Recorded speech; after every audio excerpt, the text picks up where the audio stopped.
88 different shrines. Yeah, 88 shrines, that's right. Mm. Mm.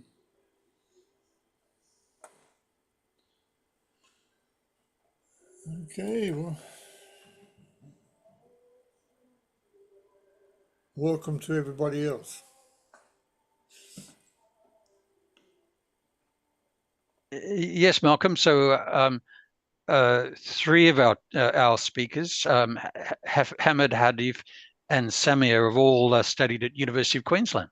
All right, okay. Yeah. Nice to meet you, Malcolm.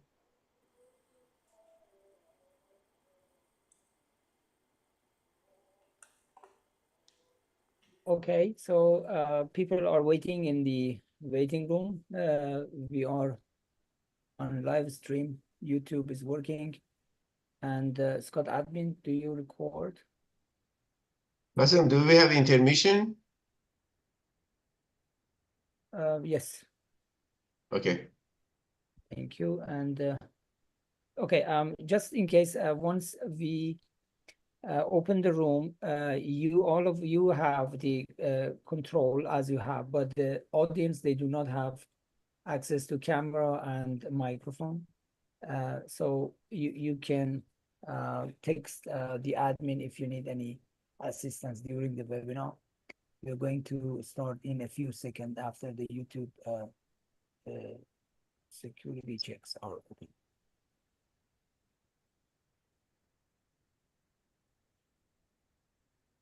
Good.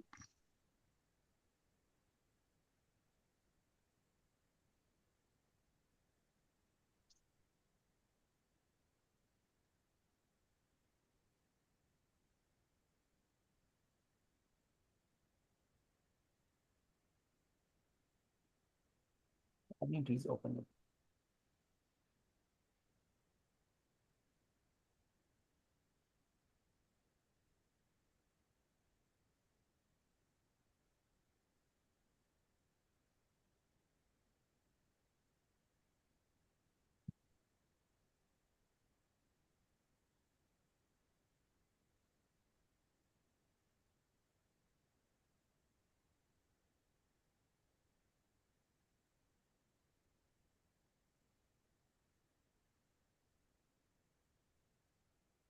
Welcome to Scott webinar series.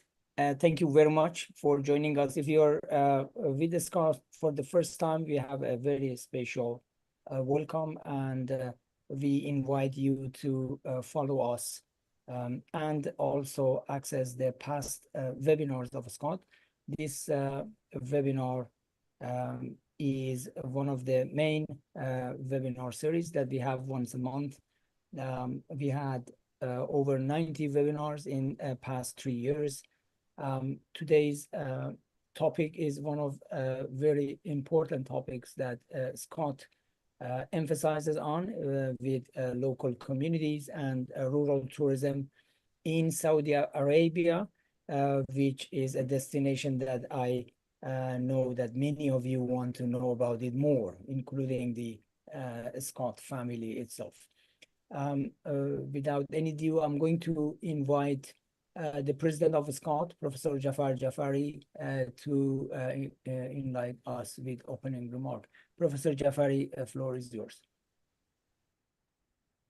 Thank you very much, Dr. Kazem. Good morning, good evening, good afternoon to our dear audience.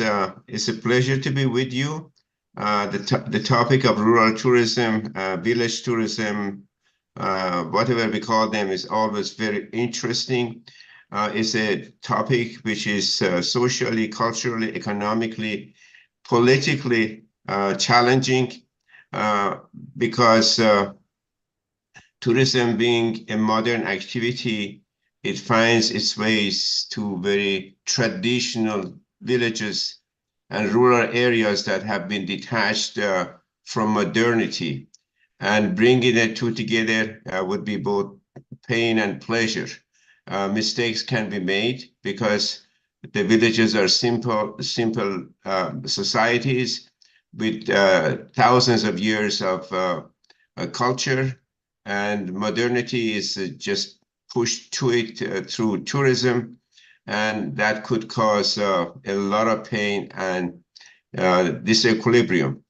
There are many books and articles I've written on the subject. A recent one which we edited is about Chinese communities and their involvement, rural communities, and their involvement in tourism and poverty and the relationship of poverty and tourism and influence of tourism and the like. So it's a very exciting topic, but again, it comes with this pain as well, in the sense that we have to be more careful socially, culturally, and economically in bringing two ways of thinking together. Since a good number of people in the audience are from the Arabic-speaking countries, I should mention that there's a nice documentary film about development of tourism at a tourism village in Tunisia, which is all pain. It shows how tourism can disrupt the life of local people and create conflict. And it's actually very good for us to see that movie. It's an old movie, Highness in the Sun, Highness of Sharda. Very nice movie in Arabic language, by the way. It's a 2-hour movie, and I recommend it to all of you. Highness in the Sun, I can send the name later on to you. And I hope you can find that and watch that, because there are many lessons hidden in that story, which is a true story in Tunisia. I welcome you to this webinar, and I'm here to learn from examples and developments of rural communities in Oman and Saudi Arabia, the two countries with the long history and now introduction of tourism in both countries, especially the way that Saudi Arabia is opening its doors and heart to tourism. This has been amazing development in the Middle East. Welcome, and I'm all ears to learn from the panel. Thank you very much, Jafar. Very concise and informative as usual. Without any ado, I'm going to open the webinar with introducing our topic and the moderator. As you have seen in the website, today's webinar is working with locals to develop rural tourism experiences. And we are going to Saudi Arabia with Dr. Noel Scott and his team, and we see and learn from their experiences working with communities to develop sustainable tourism and community-based, and learn from the stories of working together with local community to develop a tourism that benefit both visitors and the community. Professor Noel Scott is a PhD and the adjunct professor of tourism management at Edith Cowan University in Australia. His research interests include the study of tourism experiences and destination management and marketing. He is a frequent speaker at academic and industry conferences and has over 300 academic publications, including 17 books. And he supervised over 30 doctoral students. I'm sure some of the speakers today, they studied with Noel earlier, and now they are paying back to the society and share the knowledge that they learned from Noel. I don't think there are people or many people in tourism and academia that they don't know Noel, and we don't need to introduce him more. I would like to pass the floor to Noel and learn from your expertise and today's webinar. Noel, the floor is yours. Thank you, Kasim, and it's wonderful to greet everyone here today. Today's webinar, I think, is an interesting topic. It's about something that doesn't we don't really think about often, and that is rural community in Oman, or in the Saudi Peninsula, Oman and Saudi Arabia. So, if you haven't been to Saudi, you may not understand the importance of rural life. And certainly there's a lot of things happening in Oman and in Saudi in terms of development of tourism. And we've got here 4 speakers who I think can talk about its development and give us some on-the-ground ideas about how it's happening. So I think one of the real indicators of success of tourism is impact on local people. That is, providing benefits to local people from the income that comes from tourists, while at the same time, of course, respecting culture and environment. So that's what we're going to talk about today. Our first speaker is Dr. Samir Yagmor, who he's got a lot of expertise in tourism culture, events management, planning and policy. He serves as the head for the Department of Travel and Tourism Management at King Abdulaziz University in Saudi. He's got a PhD in tourism management from University of Queensland, Australia, an MBA from King Fahd University, and a BSc from King Abdulaziz University. So he's been a busy boy. He's regularly providing professional services to local government, NGOs, and associations with many projects and grants, while promoting the tourism industry for the kingdom across the globe. So, Samir, would you please give us your talk? Thank you. Thank you very much. Thank you all attendees and participants in this webinar. It's a very exciting opportunity, and I thank you all for participating in this discussion. Regarding first of all, let's put the groundwork, the basis. Tourism in Saudi Arabia, it's something very recent. It's only been it has been we could say that it started in 2016, tourism in Saudi Arabia, officially as a planned and a part of an industry, developing that industry. And most of the focus, of course, now has been towards these giga projects and major cities to develop tourism of Saudi Arabia on a global scale, so we could enter into the global market. Now, one of the things that during what is happening currently right now is that a lot of these giga projects are happening in these areas where there's a lot of rural communities surrounding it. So an example of that would be the Red Sea project, NEOM, and all that, these areas. Now, that's good and fine and great. The only issue is that these giga projects will, of course, be the same as other, urban tourism, large scale, luxury tourism destinations. And as the Professor Jafari has mentioned, that these areas have been detached. So there has to be an effort in reattaching them. There has to be an effort in developing tourism in these areas and developing the infrastructure for tourism to, first of all, preserve the local, these areas from dying off completely, which is very evident in some areas. A lot of these areas, like example, Juzur Farasan, which is an area of the Red Sea, which is the largest island. And recently I've been discussing with one of my colleagues there, and he's mentioned that there's only an infrastructure to support 40, around a group of 40 people, 40 tourists. That's it.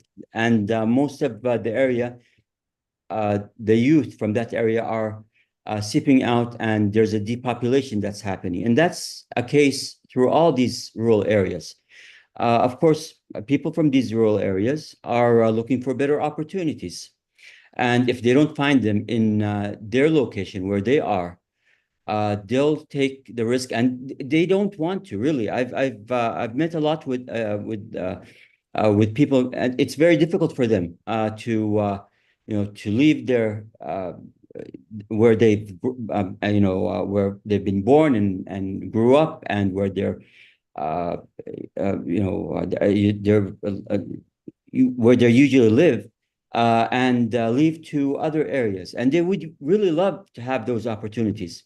The only thing is, I think that it's a matter of there isn't an effort to go into these areas, develop and implement a innovation process that's suitable for these areas, so that tourism can start tourism activities that are suitable for these areas in a sustainable way to continue. And if that doesn't happen, these areas will simply, as more focus goes on to these giga projects, these urban areas, there will be the forces that were in play in the past. It will just be exaggerated. It will just be more of it, and we'll be seeing really an issue of depopulation that is really recognizable in these if something doesn't happen. What I came across is there's the Global Innovation Institute. They have a methodology. It's a proven and tested methodology that's been applied across different areas. It's a very structured. It divides the innovation process in three main stages. The first stage is the ideation, and that, of course, in community, rural tourism, that would have a different taste. It will have a different, of course, a different structure than innovation in different other areas, IT or production or whatever. So in that stage, the ideation, there has to be an effort of collaboration and cooperation in that ideation, with ideation in the community. And after that, there will be an ecosystem that is developed to take that ideation in a structured manner to develop all the, formalize it and ensure that the innovation really fits and satisfies the need of what is expected to do. And that will take on the phase of feasibility studies, strategies, development, and all that. And of course, the last stage, which is the actual implementation, which is the end stage, the back end stage of the innovation process. So this ecosystem has to be developed in these areas, so that so it's kind of the way to reattach these areas through this innovation ecosystem that will support the ideation of these ideas, that will develop tourist activities that are in line and won't disturb the current structure of the cultural and historical and culture of that area, without disturbing it, having it that kind of as a criteria, as a part of the innovation process, and taking it out after that through the different stages in cooperation with the community. And this is kind of part of it. Of course, this innovation, this kind of asking or bringing in the community to participate in this innovation is trying to identify the complementary nature of the different stakeholders, so that they could work together in cooperation rather than competition in the different areas, that their efforts have to be complementary to each other in order to develop the destination in a way that is beneficial for all. And this is of course, this discussion has with Professor Noel and this was kind of identified in a discussion previously, the role of destination management organizations for these rural communities. This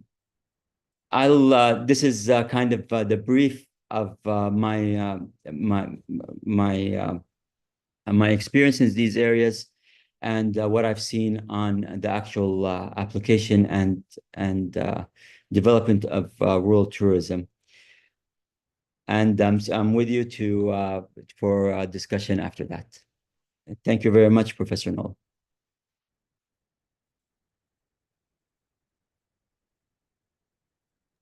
Noel, your mic is off. Apologies. No worries. No, Noel, you are still muted. It's been off again. Okay, now you're on. No, again. Okay. How's that? Good. Apologize. Samir, sorry. Thank you for that. That's a great talk. Where is this in terms of government priorities? So, you know, the sort of innovations that you're talking about will require, you know, some backing, if you like. Where, you know, do you think that the government is interested in this sort of thing? Okay. The government does support. It does have, there's different organizations. One of them is Munsha'at, which mainly would be translated into establishments. And its main role is entrepreneurship and innovation. And this is one of so in it was recognized that developing the Red Sea area, tourism in that area, is not enough just to develop, you know, build hotels and restaurants and have the tourism infrastructure and superstructure. There has to be activities. There has to be the experience. So there was so this is kind of an example of that, of community. Okay, So Munsha'at recognized that, and they partnered with the university, with the faculty at King Abdulaziz University, and it was a part of a. It wasn't just a one thing. It was a whole in different areas. It happened in Medina, in Mecca, and in I'm really not sure where else. But it happened. It's not something that happened only in Jeddah, but it happened all around different areas. And during that time, there was a seminar that was directed towards stakeholders. They were invited, and the ideas were presented and the needs. So what are that? The idea that was delivered was, okay, we have these natural resources, the Red Sea, which is one of, you know, so rich. There's a lot of things that we could do with it. And it's your role right now as entrepreneurs to come up with these ideas, what you'd like to do. And we're here, Munsha'at, to support that. If you have an idea, you could just come forward, come to us, give us, and we'll incubate that idea and develop it and push it forward. So that is available. Of course, this is kind of like it's more of a the role of the government in this in developing rural tourism right now. I would see it as it has the resources available. There isn't a kind of a push or a focused effort on rural tourism. Right now, I would say that the focus on the higher government would be on the giga projects and the large base tourism projects that would put Saudi Arabia on a global scale. I understand. And that can't be done through, of course, these small wins in these rural areas. It's important. I agree. It really is. But if we want to reach a international audience and be a world, you know, leading destination in tourism, these large that will grab the attention of the world have to be the main issue and the main focus. But Thanks, it's not Samir. saying that the infrastructure, the support is there, but it just has to be implemented and effected. Okay, great, Samir. Thank you. And I'm sure there'll be other questions. If you have any questions, please put them into the chat. Okay, so our next speaker, and I must admit, I'm always challenged by people's names. I'm terrible at pronunciation of names. Dr. Medkali is an assistant professor of tourism management from Jazan, and he is a national consultant in agritourism development at the Food and Agricultural Organization of the United Nations in Saudi since 2021. His work involves assessing the current state of agritourism, proposing solutions, developing farm tourist criteria, and providing training and consultation to rural communities. He also consults on for the Jazan Tourism Development Project for the Jazan Strategic Office, and has previously led a team of consultants in ecotourism development for the National Centre for Wildlife. So a great expert to talk to us about agritourism in Saudi. Thank you very much. Over to you. Thank you very much, Noel. Let me first say that I'm really honored to be with the big names in our tourism field. I've always been, reading the work of Jafar Jafari, your name, yourself, and many other names in the audience. And today I'm joining as a speaker. It's really an honor to me to be with you all. My expertise in agritourism began in 2018 when I started visiting farms in the UK and working with, trying to understand this concept that was not really common in my home country. I began learning more about this, reading more. My area was more focused as a PhD student, was focused on consumer behavior, tourist consumer behavior.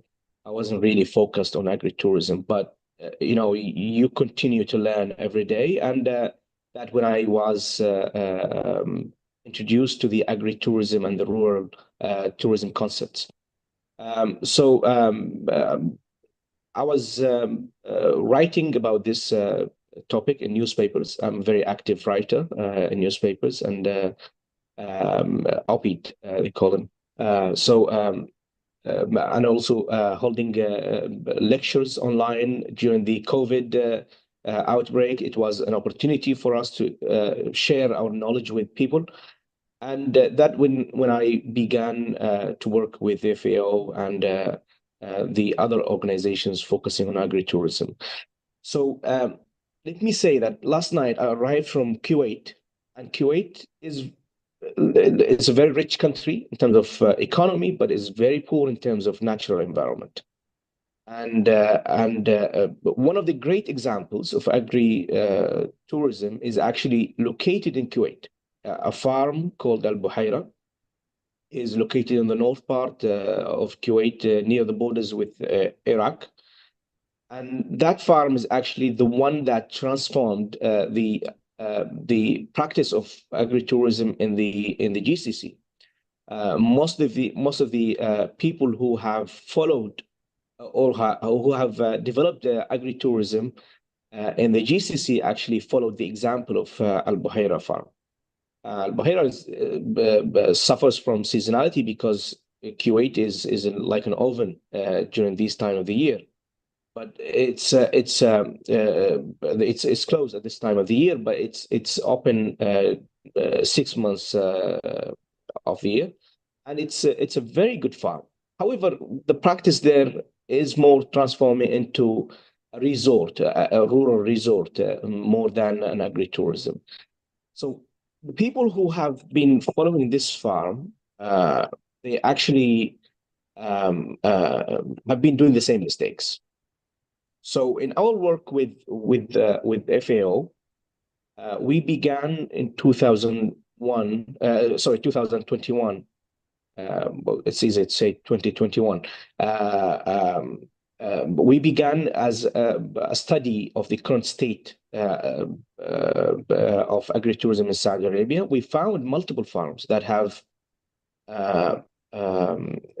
began, developing agritourism experiences, but they are more shifting towards resorts. They're developing fancy, accommodation. They were developing. It's not really within the concept of agritourism. Agritourism is developed as an addition to the farm. So we made visits to multiple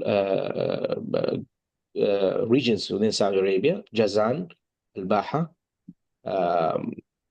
Taif, Al-Ahsa, Al-Qasim, and we continued studying that situation until we understood the issues and the challenges that people are really facing.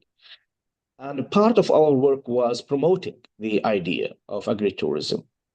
Yesterday, actually, the Prince of Al-Qasim, one of the big agricultural regions in Saudi Arabia, is very famous for its production of palm dates.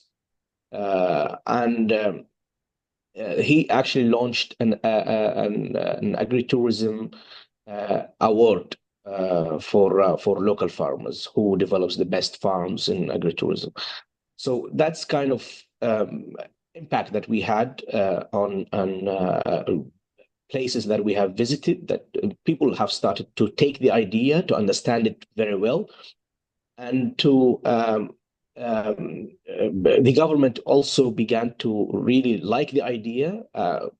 Recently, the PIF, the Public Investment Fund, which is the investing arm of the government, that is investing everywhere. Actually, they buy assets everywhere.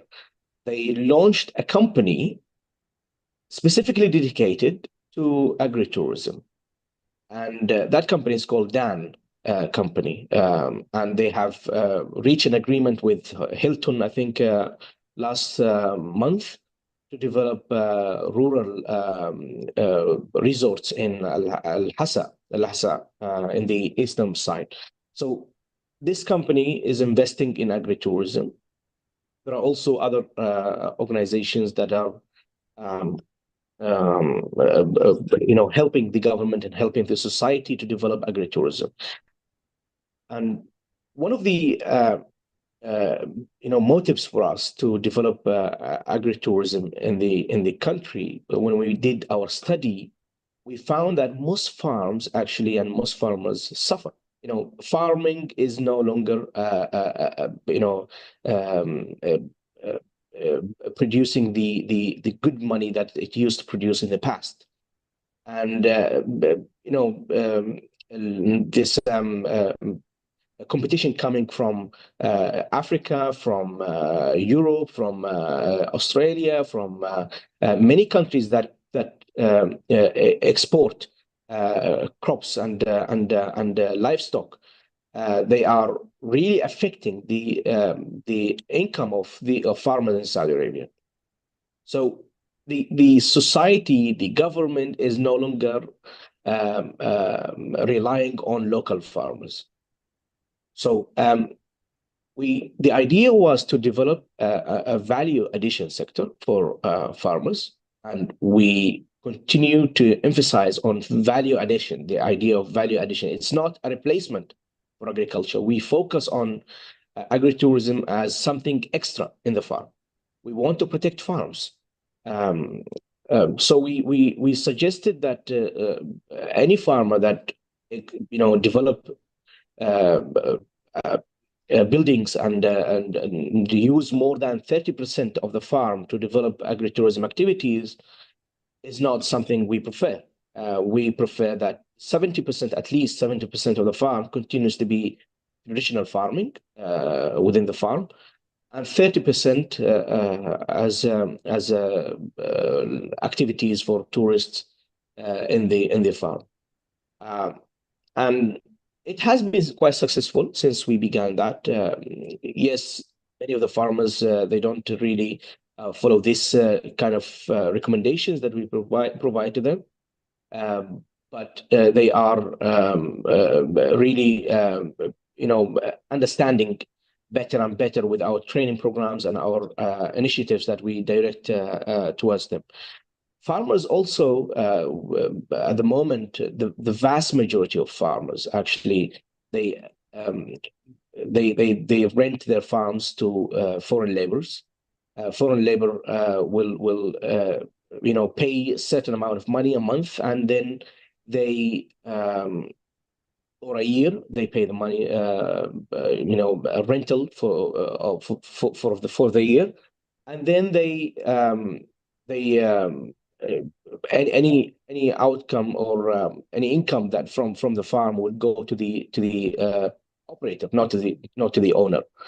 So that kind of the solutions that the farmers found to solve the issue of the competition from foreign markets. So it's not really ideal. It's not the thing that we want in our country. We want farmers to be enjoying the farming itself, and also enjoying the income that comes from the extra activities that agritourism can develop.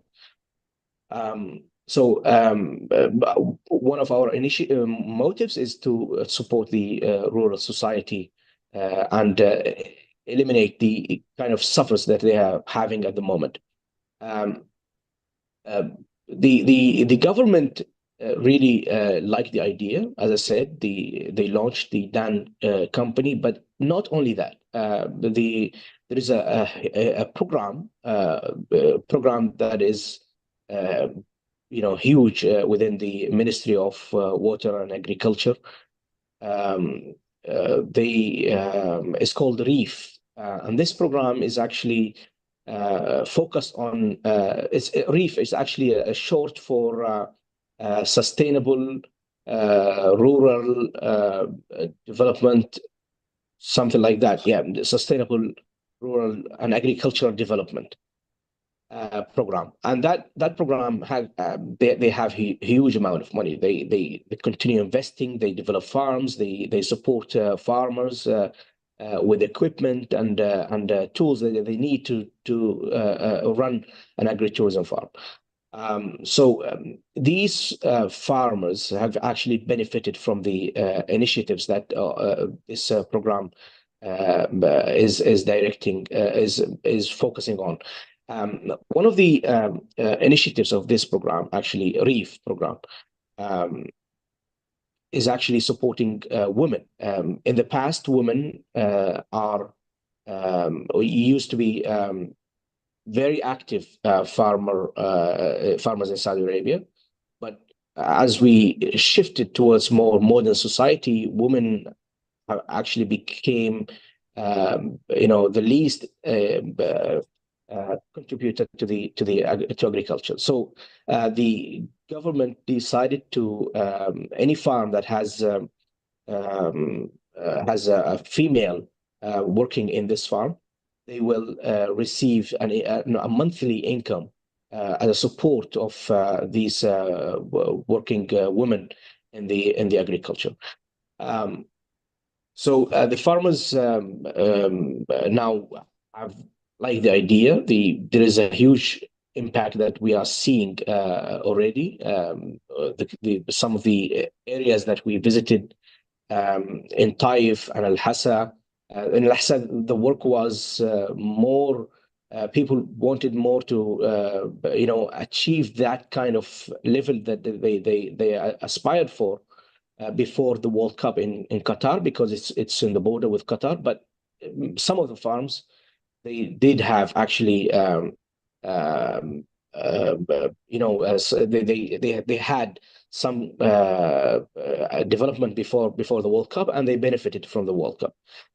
Some examples of our work in Saudi Arabia, we developed routes And these routes are really smart idea that we took from the Caribbean and from Latin America. They have something called the Ruta Yerba Mate. That Ruta Yerba Mate is an agri-tourism route, actually, that where countries that are, or farms that are, they are both, all farms that have relation to the a plant called Yerba Mate. I think they subscribe to a specific agreement, and then they will run the route together. So we took the idea from there, but we developed it further. I will show you some of the routes that we developed in Jazan. And we went to the hotels that are on the routes, on these routes, and we told them that as part of our work, these hotels are suggested to adopt the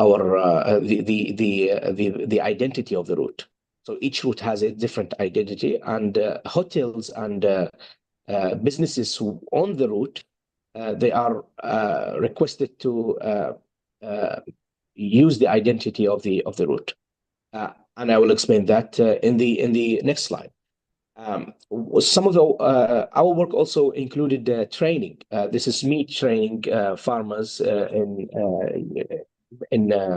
Jazan. The training actually took place in Taif, in Medina last week, and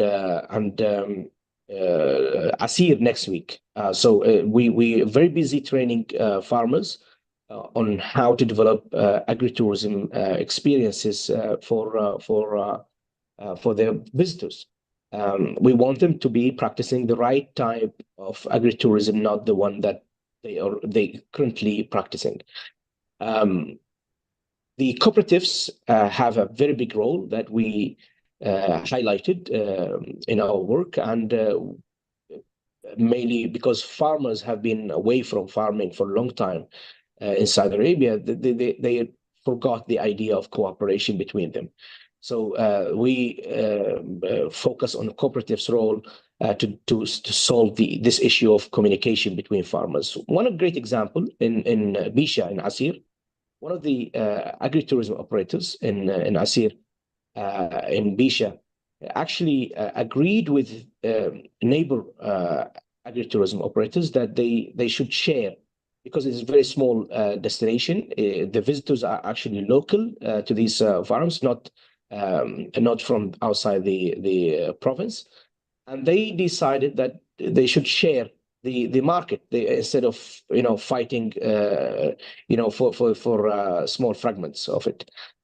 So they decided that one of the farms, it was actually 3 farms, one of the farms will provide the breakfast, and the other will provide the lunch, and the third one will provide dinner, based on their capabilities and also based on the cost of operation. So it's kind of agreement between them that they solve an issue for them.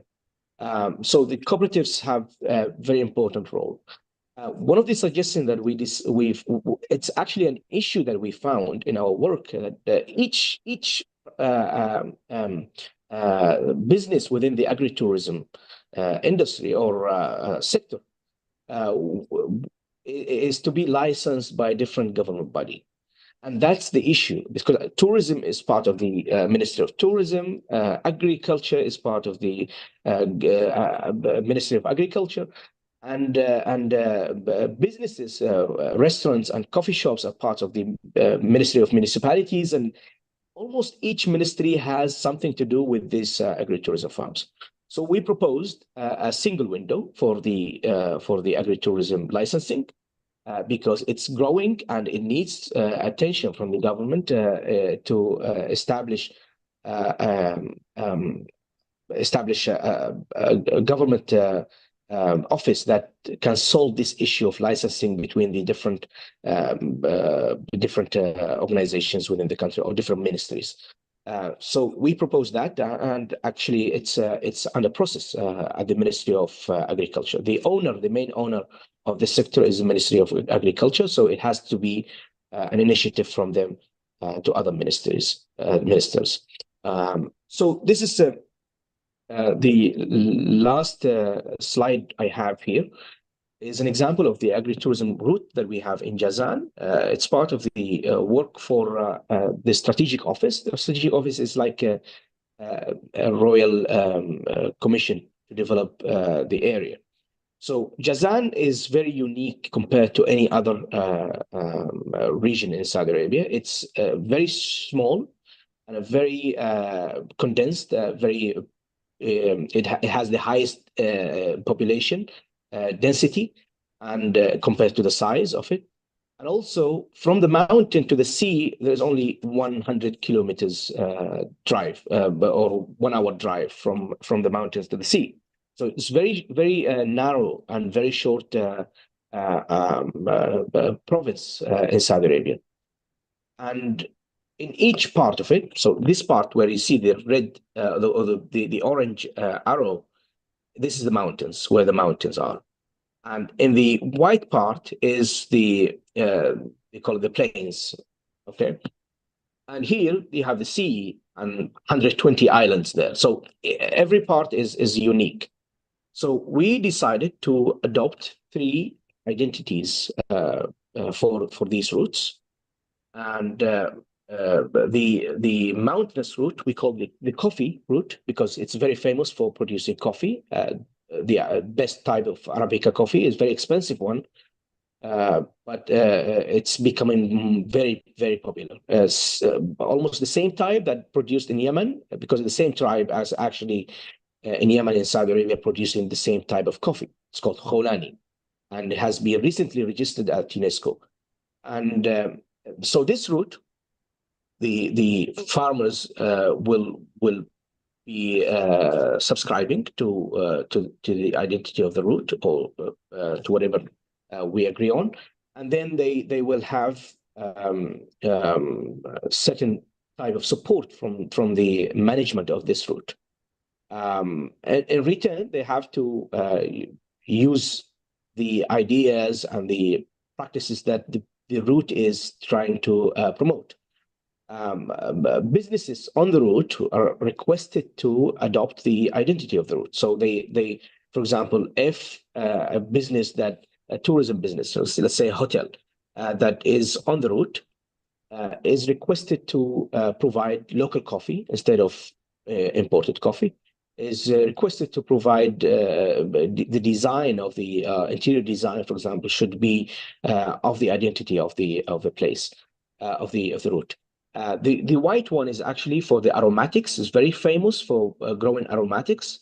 They call it full and jasmine and different types of aromatics. Very long list of aromatic plants produced in the white side of the in the white arrow.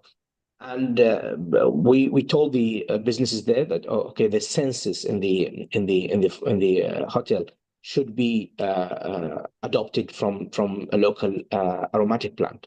The same for the yellow one is the mango root. That's the mango root. Is the area is very famous. The region is very famous for producing mangoes, and so we decided to have a route for mango. It's very famous for it. So this is actually the examples of the work that we have done in Saudi Arabia, and we continue to work on it. New ideas every day coming, and new practices from the world that we're learning from. And we would like to continue working. The government is really interested in it. As you see that we have multiple organizations in the government, and the United Nations, the consultant for the Ministry of Agriculture. We have DAN company. We have the Agriculture Development Fund that is supporting farmers. REEF, the program within the Ministry of Agriculture, and the Tourism Development Fund recently launched an accelerator for agritourism businesses. So that's all I have today, and I hope it was interesting to hear. Thank you very much.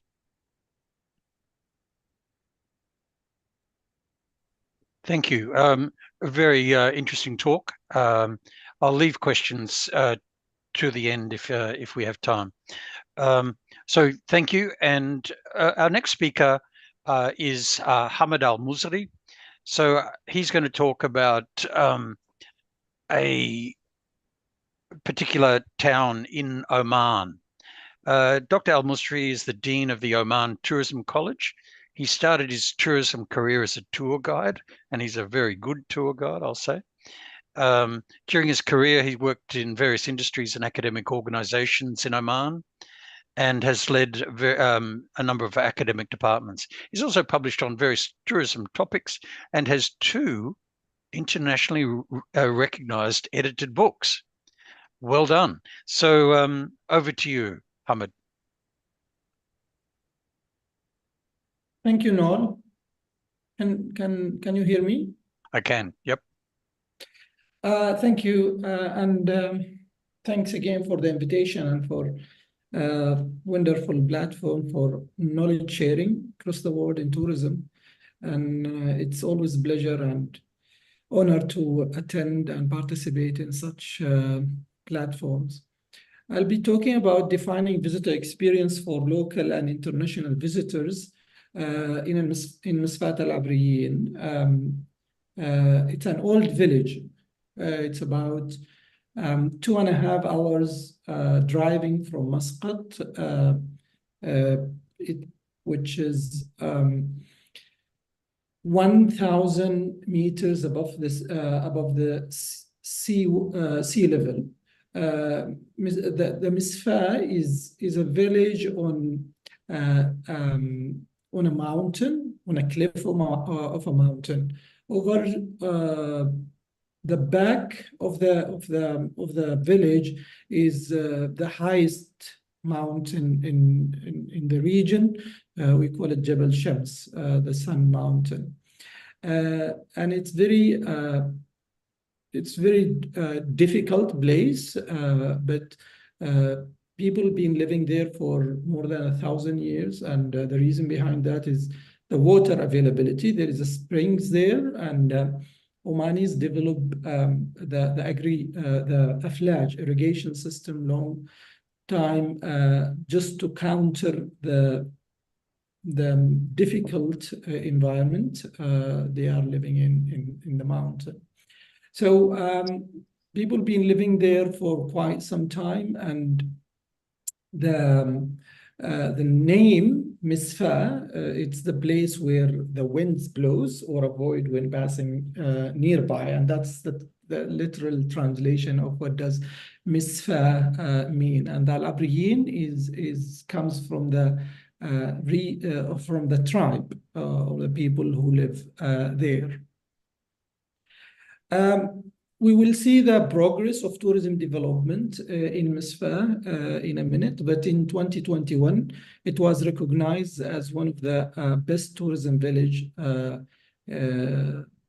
recognizing the commitment from local and authority in the same time for a stronger driver for development and eco-tourism, learning opportunities, local benefits, and so on.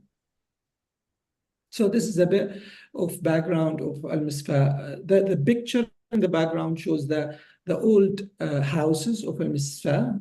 These houses, some of them, they are 500 years old houses, and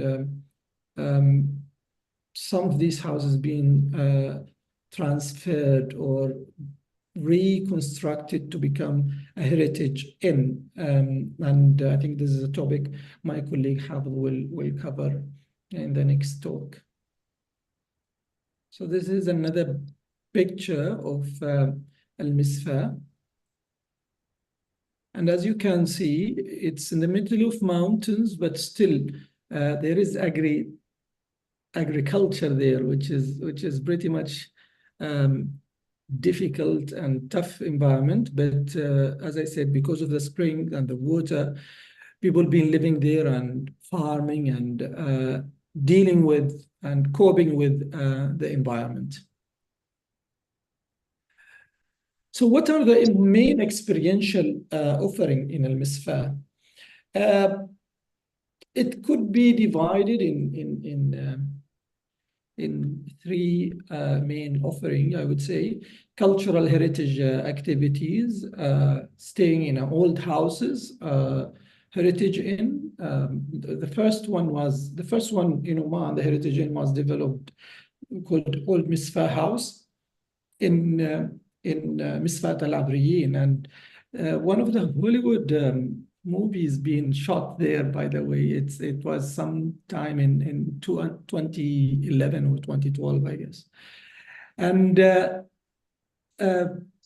so there is also an old house in Al Hamra called Al Safa House, and displaying some of the like traditional materials or clothes or things like showcasing the locals' culture. So this is an activity that's available. So culture heritage, different culture heritage activities, living like a local is one of the main things there. Exploring the locals, how do they live? Because the village is still occupied, or people still living their normal life. They work outside in Muscat, but every weekend they go back there.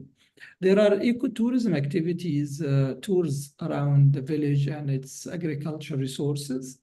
There are some local also farms there, especially for palm trees.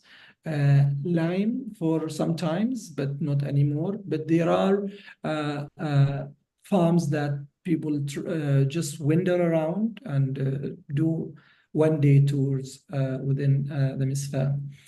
Trekking different routes is becoming very famous now in Misfa, and the difficulties of those routes would depend on the on the request, basically, of the guest.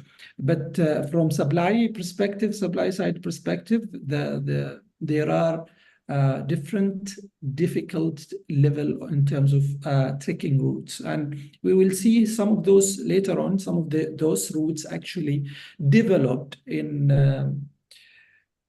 as a nostalgic for Omanis, young Omanis, just following the old routes that their ancestors used to take to travel between mountains. Local and tradition cuisine is another main activities within Misfat Al Abriyin, experiencing local food and experiencing how traditional food is prepared. Honey shop, there is a honey shop because historically the area is also famous for collecting honey from the mountains.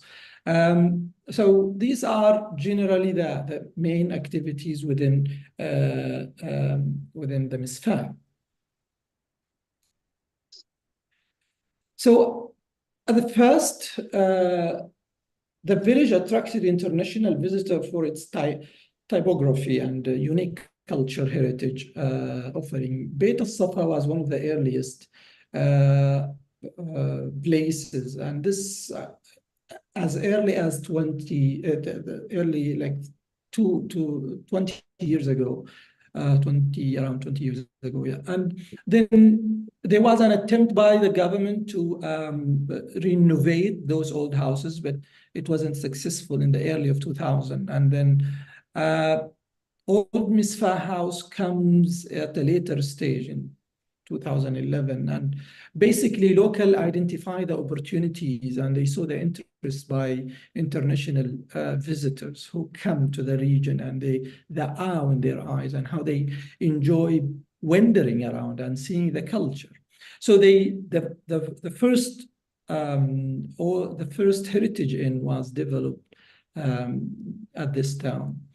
Then local engagement in tourism increased and more opportunities aroused. At the early stage, local were, as any, I would say, any rural area, local wouldn't be very much welcoming the tourism. But when the engagement of local and opportunities for more economic and pride were there, the engagement increase and become more welcome. So local cuisine, supplying heritage and creating engaging experience with local, and feeling the pride of the importance of their village and how it means a lot for tourists. So they come to see it. So that all of that facilitate the local engagement. At a later stage, the village become more famous, and young Omanis start thinking of how to prepare adventure tours and how to use the sceneries and young Omanis, they love coffees, and the picture to the here, this is a coffee shop that offer very aesthetic, very nice view, and it offer local and international coffee, and it become a destination for Omanis to go and experience and have like a coffee there and take photo with their families. One of also the activities for local market is trekking and climbing.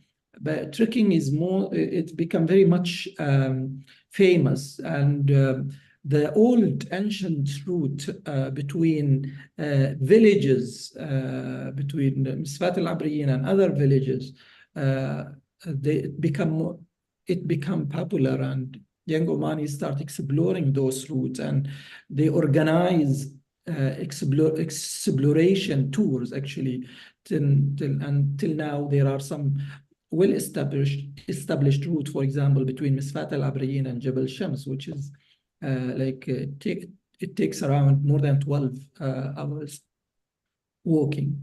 So this is through the mountain and difficult valleys, I would say. So this is, it become more that the misfah or the village start offering both activities and experiences for both market by understanding the opportunities. Now, this is just the whole picture how the misfah was developed. But if we put all of these details into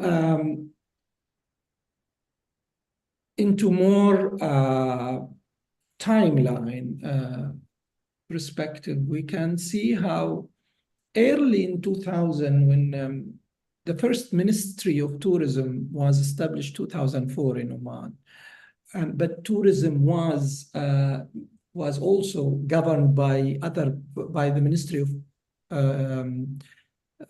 at that time Ministry of Commerce.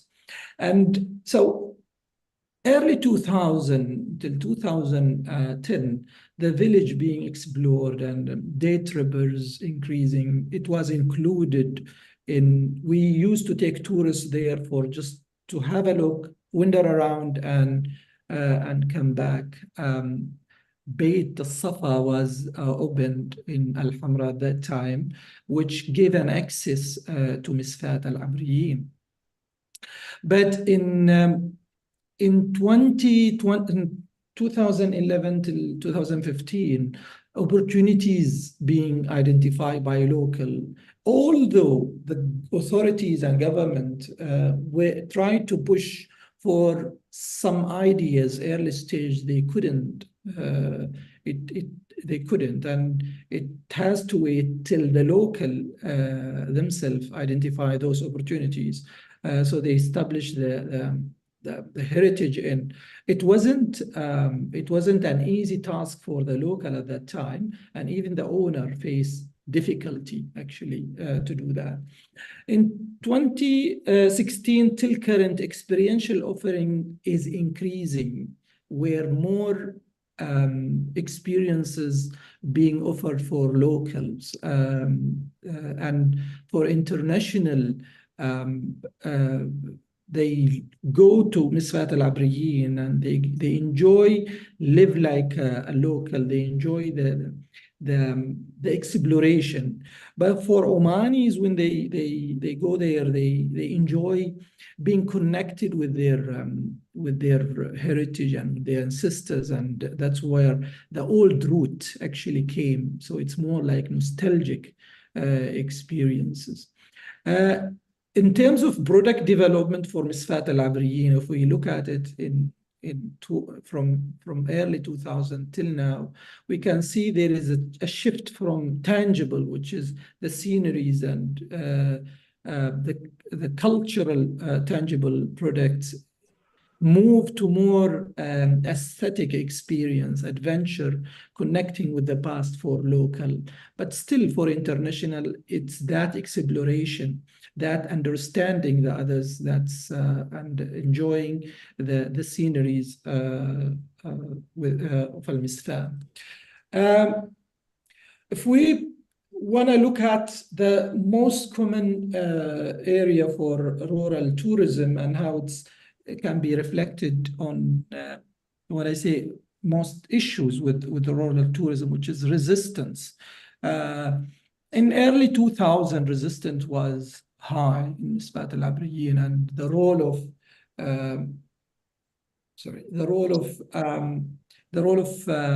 government at that time was to convince and to trying to convince the local importance of tourism.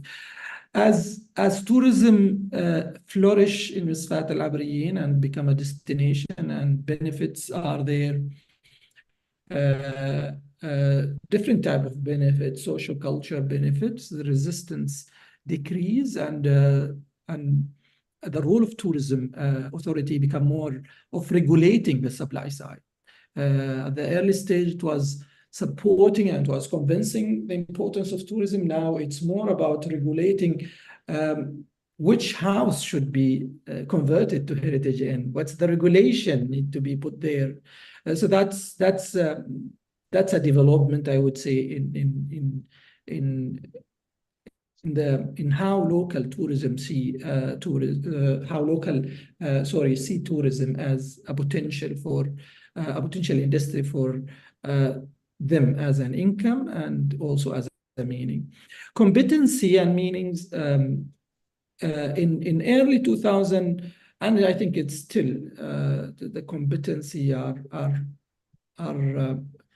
lacking in terms of understanding tourists and understanding how tourism works. But it grow and it become, I would say, more accessible, and locals become more aware of it, and that's why they start innovating in new ideas and new experiential offering.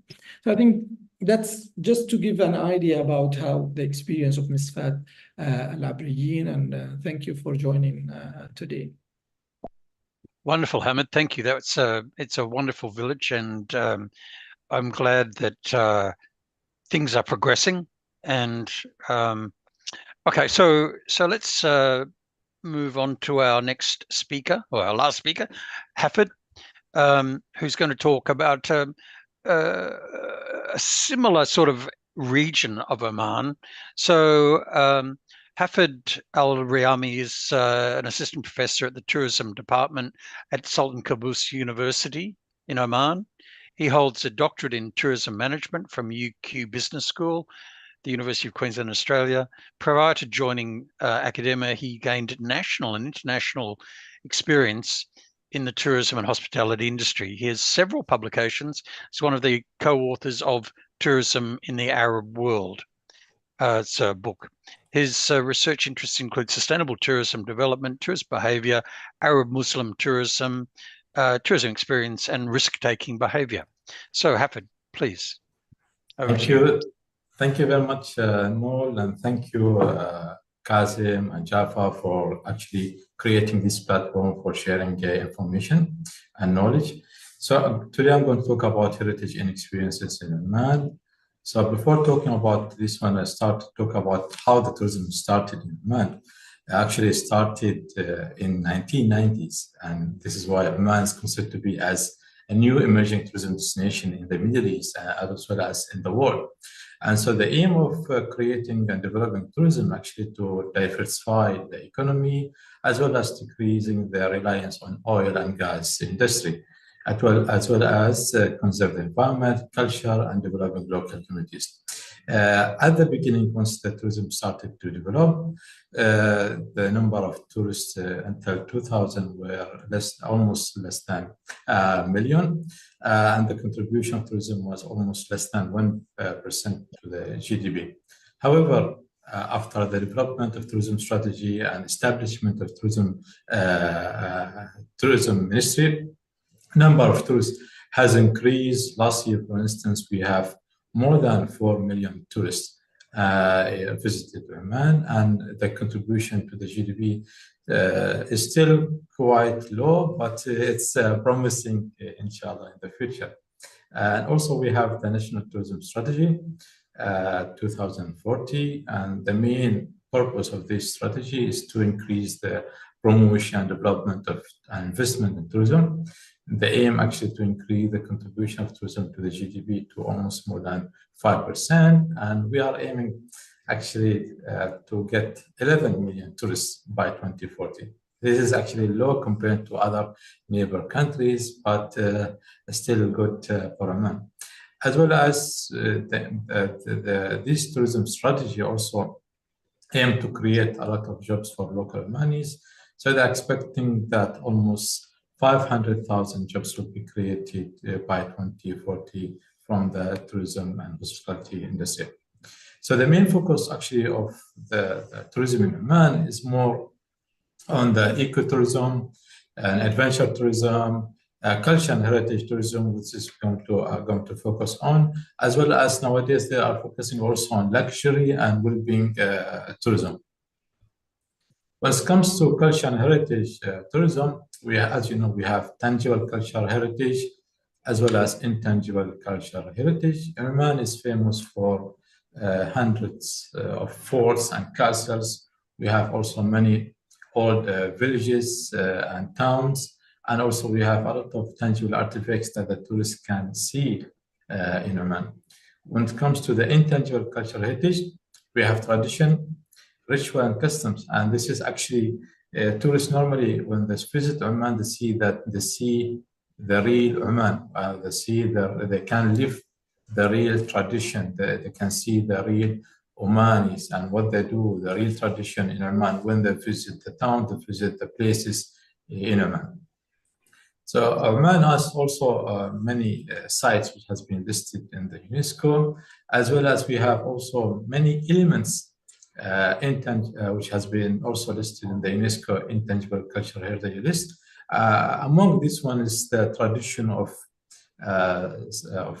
hospitality, the tradition also of serving coffee, the date palms, camel racing. All of these elements has been listed there in the UNESCO Intangible Cultural Heritage. And this is actually a part of, for instance, the coffee and the hospitality, part of the experience that the Ministry of Tourism actually would like to emphasize in the tourism experience in Oman. So we have almost more than 500 forts, castles, towers, and old villages in Oman, and almost 54 forts and castles are open for visitors. This receiving almost 500,000 visitors in the last year. However, so as you can see that the issue in Oman that the Omani government has started to developing forts and renovating forts and renovating also traditional market. However, there was no more emphasis on the traditional towns. Traditional towns, the main reason of that one, because some of these towns some of these traditional towns belong to local people. So the government has to invest a lot of money to buy or take these houses and renovate them for the local people and create them, promote them as a new tourism products. So normally in these old traditional villages or towns, you can see they have souk, traditional market, They have forts, for instance, here, and also they have castles inside, and they have towers, and also they have the town well, as well as they have mosques, school, water channels, and as well as residential areas where local people are live. Here also another town.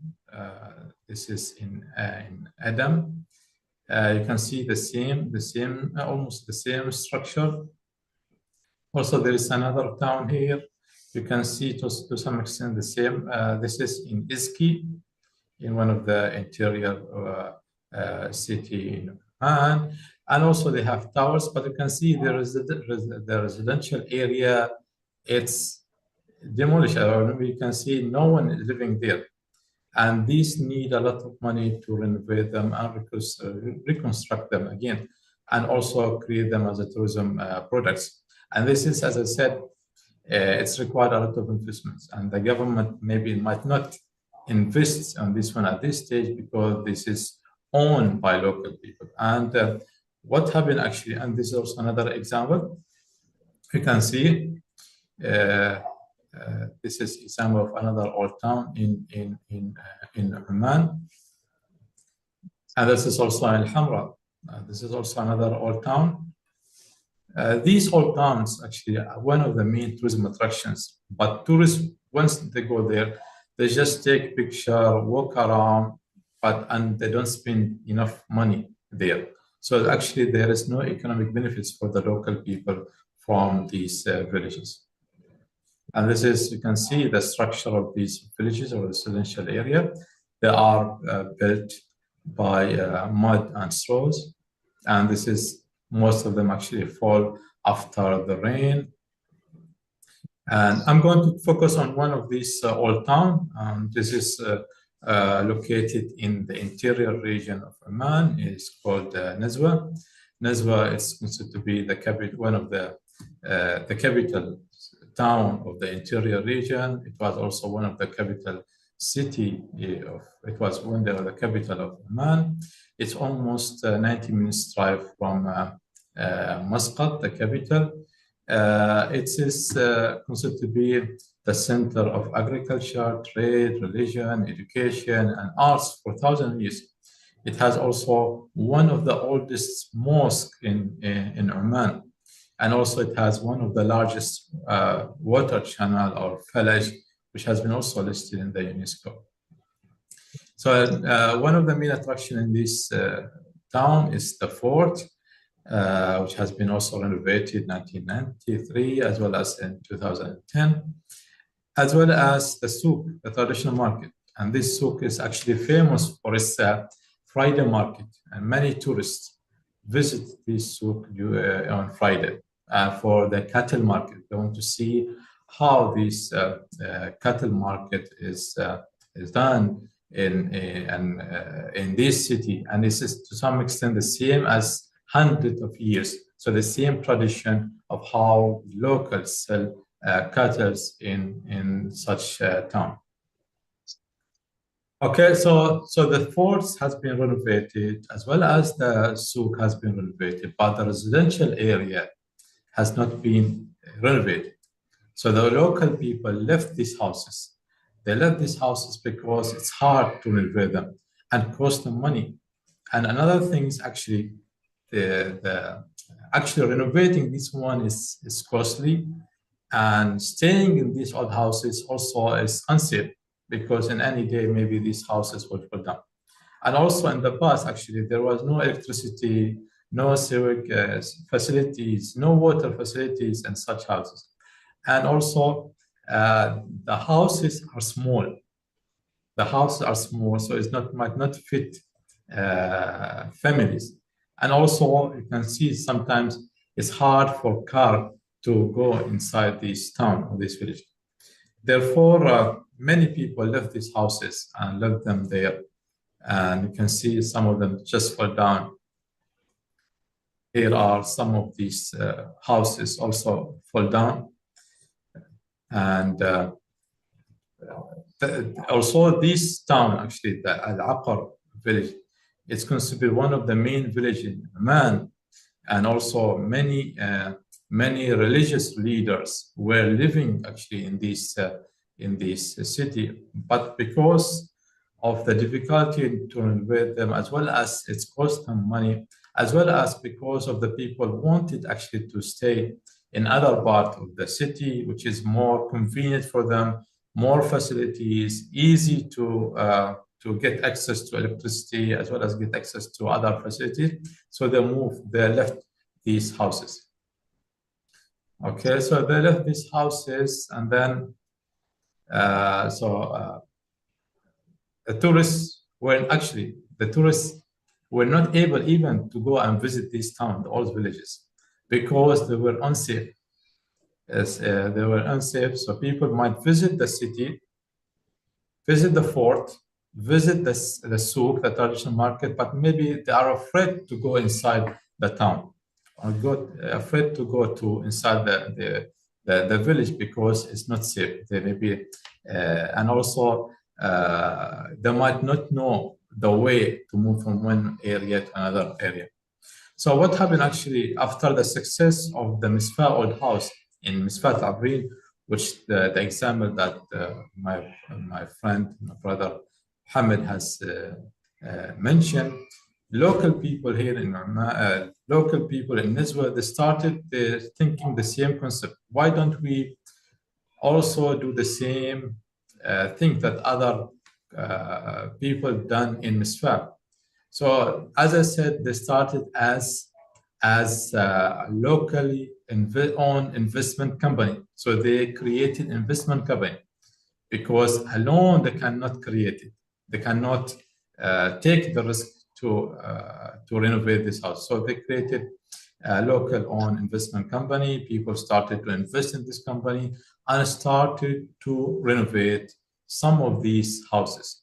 So some of them, they rented the houses and renovate them. Other houses, they bought them from the local and renovate these houses.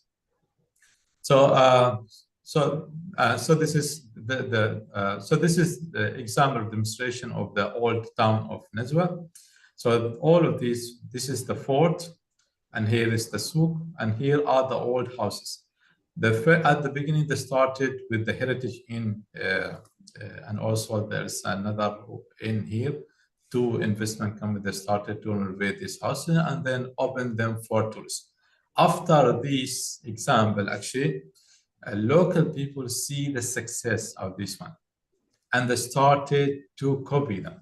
They started to see the potential of renovating these houses. And then these companies started also to expand the renovation to other houses, as well as other people also see the success of this one and also created the same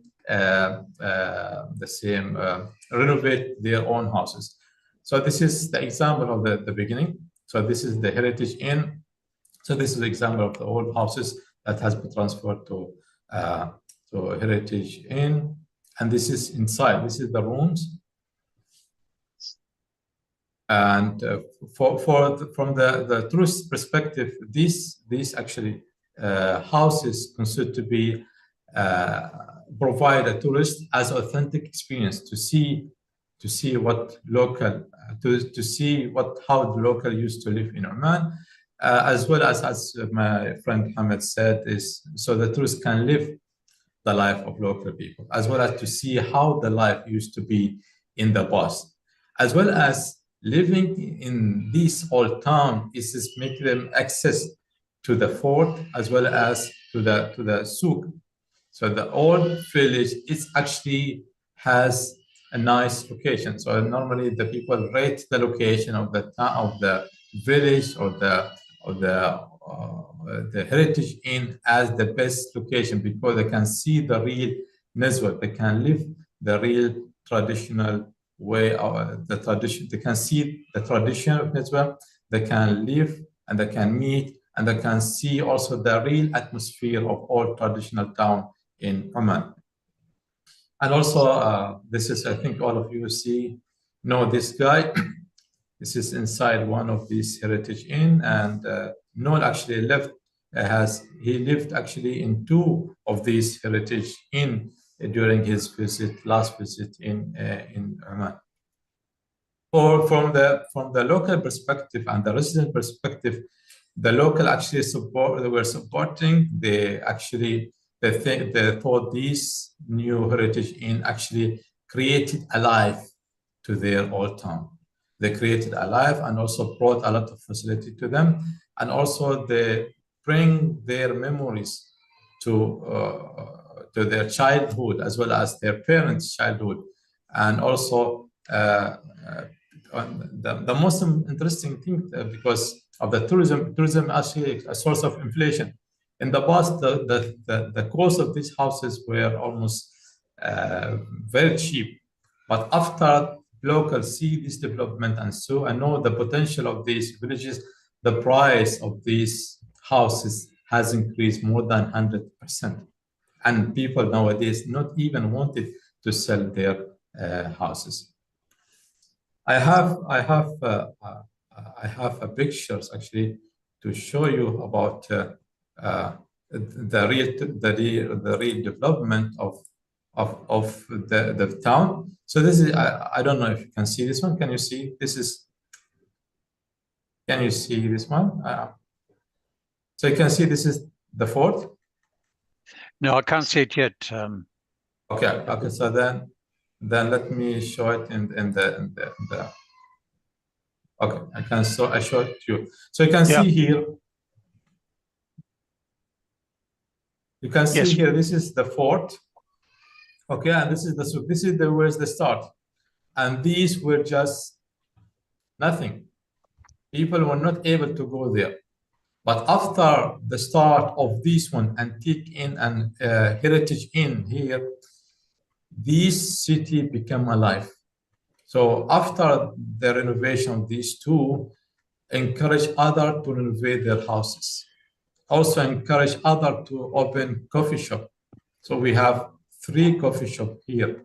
And we have also museum, Nisbeh Museum, and also we have this one, another museum. It's also encouraging to renovate the wall, the city wall or the town wall. And this is also tourists can walk on this wall. It's also encouraged others to open art gallery in the city. And you can see here one of the heritage in even the open swimming pool inside the heritage town. So this is some picture of the town. So this is picture of the heritage inn, and you can see the transformation of renovation of these old houses. And this is some of the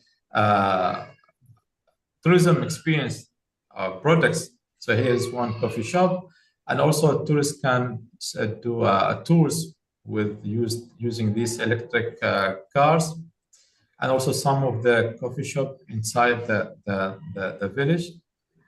And this is the city wall. People can walk in this wall. This is also another coffee shop, and this is one of the main gates of the city. This is the city in the night. Many Omanis actually, after this renovation, is encouraged many Omanis to visit the city.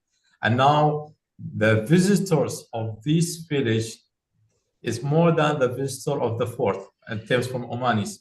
So the Omanis visit this village more than the number of Omanis visit this village more than the number of Omanis visiting the fort, because this is open, and also they can walk in this village anytime.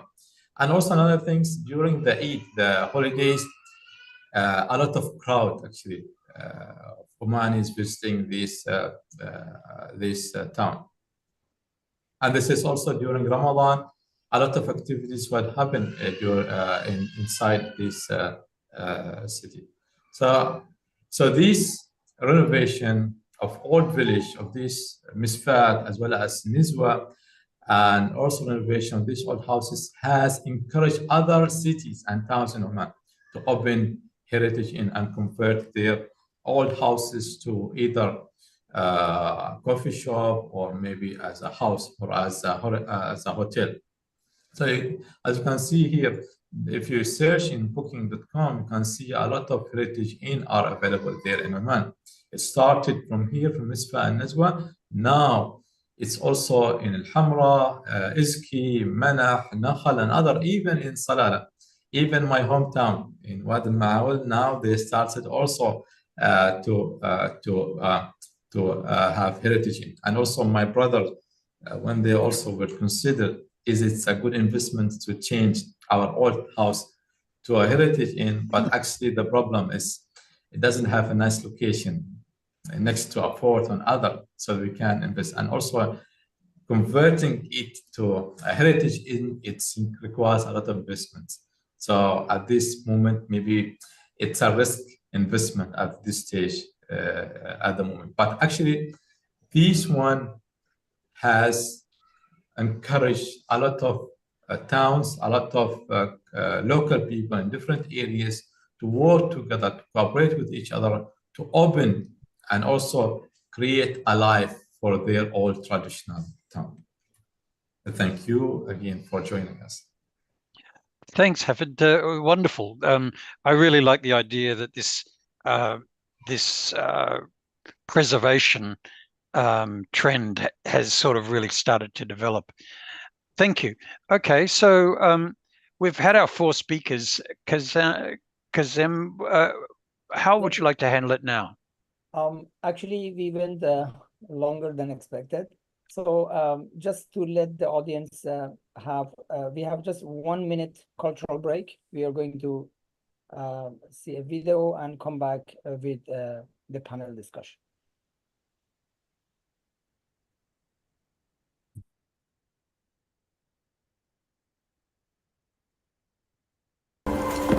Every dress you've never worn.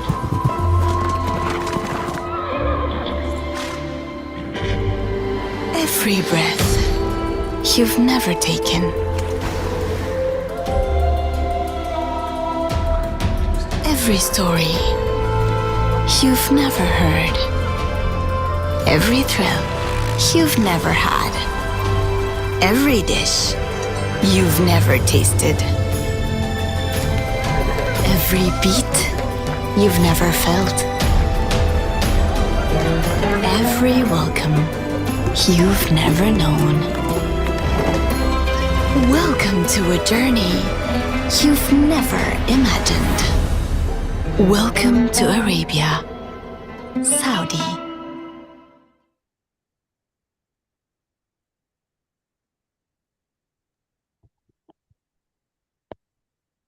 Okay, Noel. So I believe that we had a general picture of what is going on in terms of rural tourism in Saudi Arabia and Oman, and the presenters they gave us the recent information. So I would like to ask you again to chair the panel, and if you have questions for them, you can go ahead. And we have Professor Jafar and Malcolm also, and myself sometime. To also contribute to the discussion. Also, the chat is open for all audience. Please feel free to write your questions in the chat, and we are going to pick it up. And based on our time affordability, we are trying to answer the questions. Noel, back to you. Thank you. So to me, I would say that there's some more specific examples of development of rural, perhaps Oman has had more experience and provides some good examples for for what Saudi Arabia could do. Do you have any thoughts of that, Samir or Dr. Yes.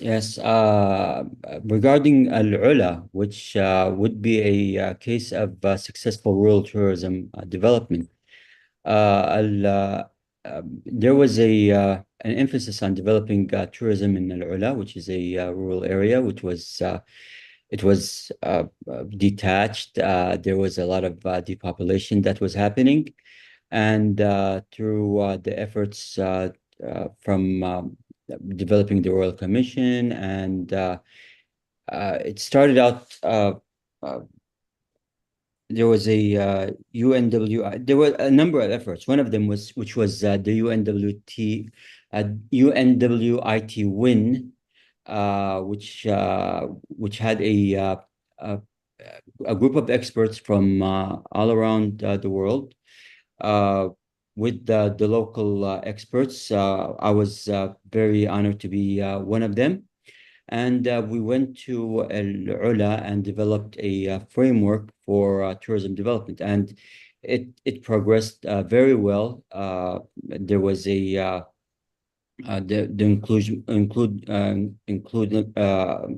inclusion of the local community, and after that it received the effort, it received the focus, and it developed very well right now. One of the issues was with Al Ula. It was the issue of they wanted to develop it as a tourism that is very unique, very man on the moon type of experience. It's very expensive because of the carrying capacity of the area. And it was a very successful project, and it's currently in progress, in still development. Okay. So this is regarding Al Ula. Thank you. One of the themes that I've seen across all the presentations is how to involve people. And the idea that perhaps at the beginning, people in rural areas might be less, more conservative and less interested in being involved in tourism, and then over time changing. Has anyone, Dr. Menkali, do you have any thoughts on that? You're dealing with innovation, in a sense, trying to get farmers to be involved in tourism. How do you go about it? Okay, thank you, Professor Scott. The examples in Oman. Let me start with that. The examples in Oman are very advanced compared to what we are trying to do in Saudi Arabia, definitely, because Oman started focusing on tourism long before us, and it has a very attractive natural environment. Actually, maybe a large number of visitors to Oman are actually from Saudi Arabia. It's a preferred destination for them. But the examples I saw in the presentations are very interesting ones. The focus on heritage in rural areas is very important, because this is actually what we're trying to do in agritourism. Agritourism is an alternative form of tourism. It is like many other alternative forms of tourism. So you cannot really disconnect it from other alternative forms that can be practiced in rural areas. These farms have mostly been stays for families, or homes for families, long time ago, and they have been deserted. So they have been deserted not as a farms, but as a place of residence. So we looked at the houses there, the buildings there, and we transformed them into something that can be consumed by tourists. With the implementation of new technology in these farms to manage the stays, the bed and breakfast, and all has been implemented in these small rooms in order to transform them into something that can be used by tourists. So the capacity for innovation is quite limited for us at the moment in Saudi Arabia in agritourism. But we are trying to focus more on enhancing the practices of tourists based on agritourism itself, on agriculture itself. Some of the examples we saw, we don't say anything wrong or something or anything or something is right, 100% right, but there are good practices and practices that are not the best. Some of the farms we found that they have golf cars for visitors to go around the farm. So we came to them. We said, "What's agriculture about this?" And they said, "Oh, we just want to make it easy for people to move around. Then why not use a tractor? Why not use something that is more related to the environment of the farms and agriculture?" So it's been going on very well for us, but we definitely have long way to go. Mm. And how do you deal with the farmers? You know, like, is it one-on-one, or are there forums, or how do you encourage people to participate? Well, as I said in my presentation, we focused first on cooperatives. Cooperatives were able to gather these farmers. The idea when we spread them, farmers were interested in it because many of these farmers really wanted to benefit more from their lands, and they were interested in our training program. So we distributed registration forms. The Ministry of Water, Agriculture, and Environment, they supported us very much in this work, and farmers joined our training programs. We what we do is we make field visits to specific farms that have achieved certain level of development, and we invite them also to training programs like the one I showed.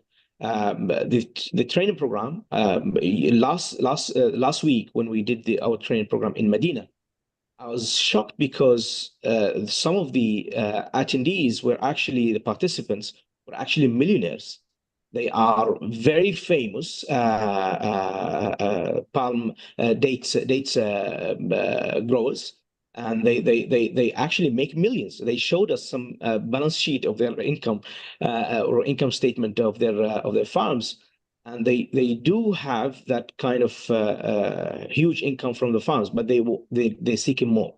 They want to build on the heritage, the prophetic heritage of Medina, because many of these farms are actually prophetic. The prophet has visited them, or he passed through them, or there is some religious story about it. So they liked the idea, and they wanted to implement agritourism activities in those farms. And that's where we were able to include heritage within agritourism in Medina. Okay, thank you. It's just that one Oh, experience, if you don't mind, in Taif. Okay, Taif is very famous to be growing grapes and pomegranate. And we came to one of the hotels, and we asked them to provide. Most of the hotels now, if you come inside the hotel, they give you complimentary coffee. Okay, they call it Saudi coffee. Okay, which is the same in the GCC, but we call it Saudi coffee. We asked them to provide complimentary drinks based on local crops, the grape, for example, or pomegranate. And we assess the experience of visitors, the reactions. They loved it, especially when they found that it was from local farm that nearby the hotel. The local farmer was happy to provide the drinks for free to the hotels as something as contribution from them to the identity that we're trying to build for that agritourism route. So there are always ideas that we can implement. We definitely need some time to go ahead. I hope one day I can meet you in Taif. I'm been doing a little bit of work there, so perhaps later in the year. But for Hadif and Hamid, you were talking about locals perhaps learning more from themselves, and like a demonstration effect, so that one person started and then another and then another. It's a sort of a different model, I suppose. Do you have any thoughts on that? Okay, I'll start. Okay, I will start first, and then Hamid, you might continue. Actually, as you know, tourism is a risky business. So people normally in Oman, people are hesitating to invest in tourism unless there is a real product, it's clear, and then they see the success, they will not invest money. And most of the investments actually comes from the local people here in Oman in tourism, actually related to real estate, hotels, or guest houses, or rest houses, and then they sell them, rent them to tourists or local. But taking that risk is not an easy, especially for the people who live in these areas, especially in the rural area. The other things is for the guest for Heritage Inn. At the beginning, there is no license actually from the Ministry and Heritage and Tourism to provide these people with a license. So there is no something called Heritage Inn license. So we have 1 star, 2 star, 3 star, 5 star. But for them to go to the government and ask them to license their property was hard. And then also to convince the government that it's safe. And then also this is not harming the tourists and it's going to be adding a value to the tourism experience, the tourism products. It's also hard to convince the government. So this is why for them it was until they see a model is successful, then they copy the same things in other areas. And actually this is a challenge for us. Nowadays, as I mentioned in the last slide, we have many people copying the same concept. And then in the future, maybe some of these people who are investing money in creating and converting their house to a Heritage Inn, maybe they might not going to get sufficient tourists visiting and staying in their houses, because tourists mainly go to specific towns. For instance, now Nizwa and Misfa and Hamra, this is considered to be the main. They have history. And also it's almost in the same route of many itineraries which are created by tour operators. So it's on the route. So tourists can stay there and then go and continue to other places. But other area, for instance, in Adam, which is far away from Nizwa, as well as maybe other places, maybe there'll be high risk of success to some extent, compared maybe to other places like in Jebel Akhdar, which is a famous destination for Omanis and non-Omanis, either in winter as well as in summer. Thanks, Hafid. Hamid, do you have any thoughts?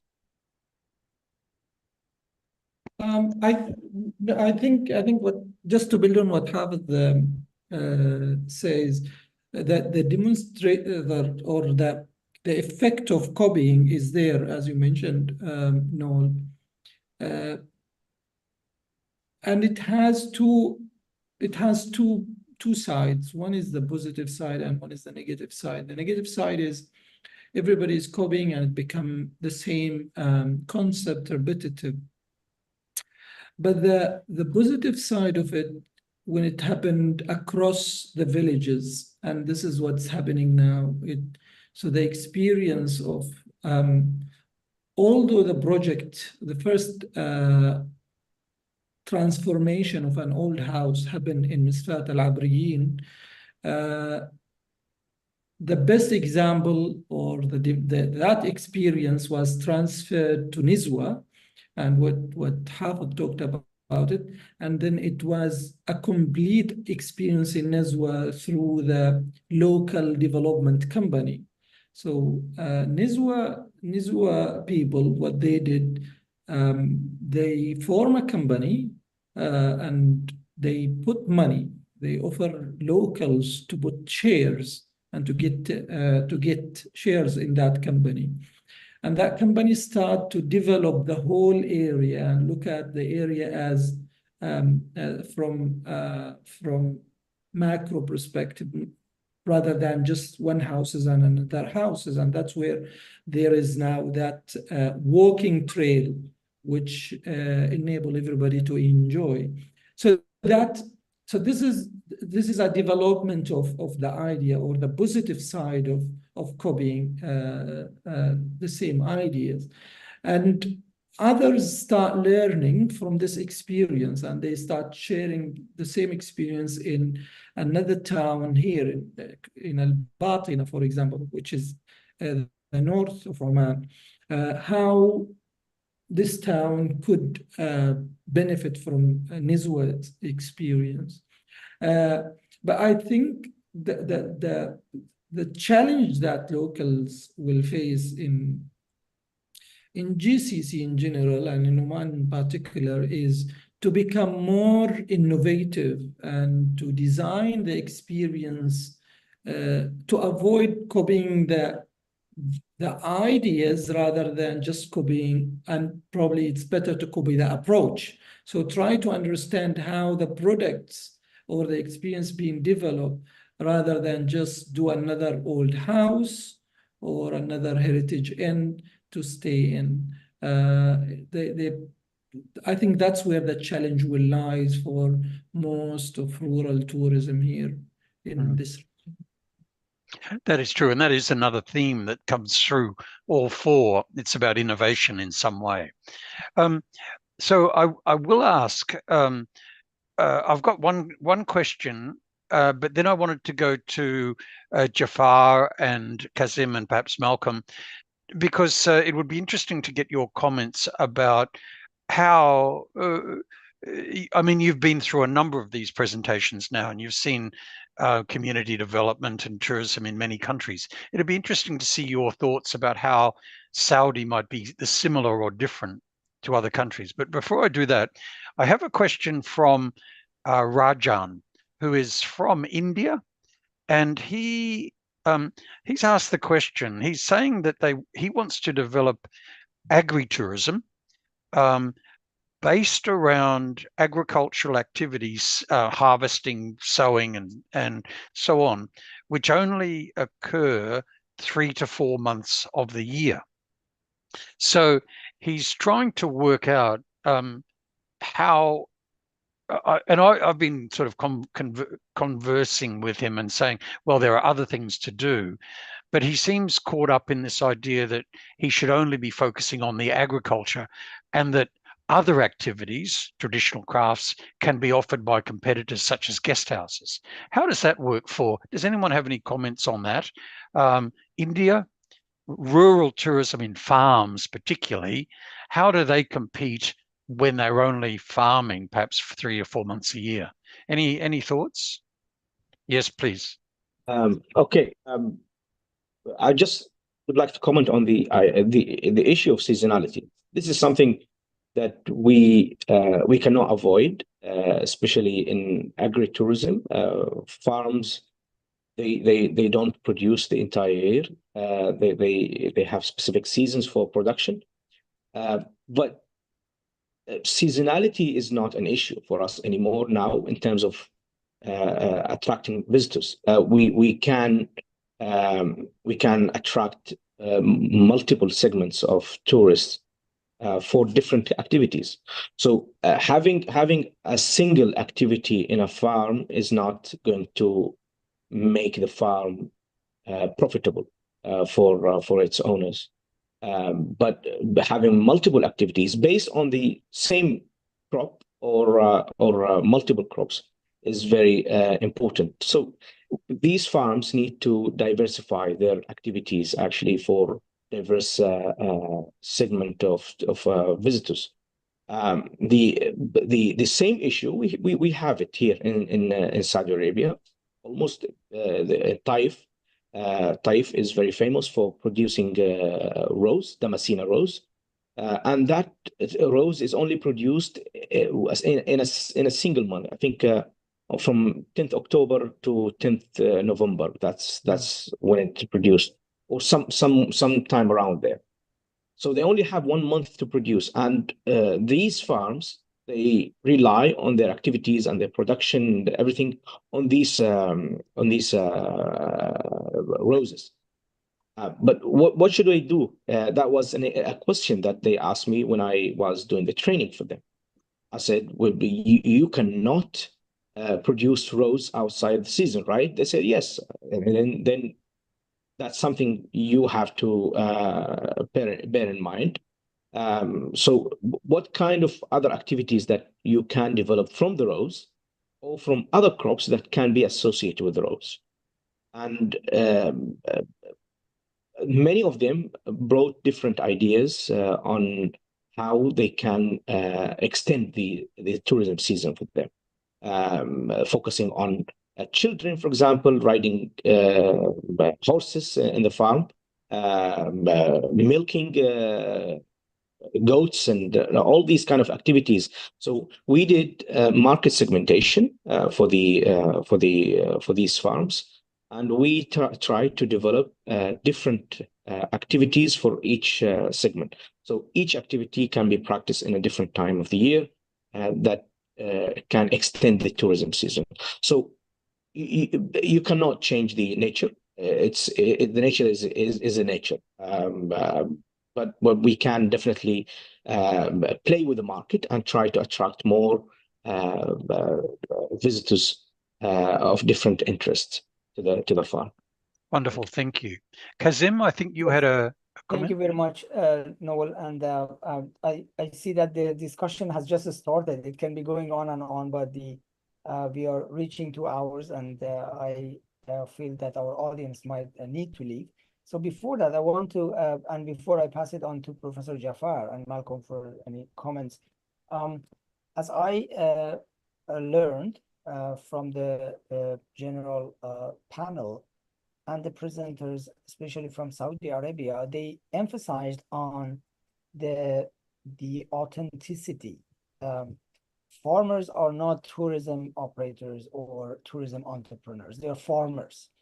And I hear 70% and 30%, something like that. So it might be also good to see that how tourism planning should happen, that tourism and agriculture, they do not compete.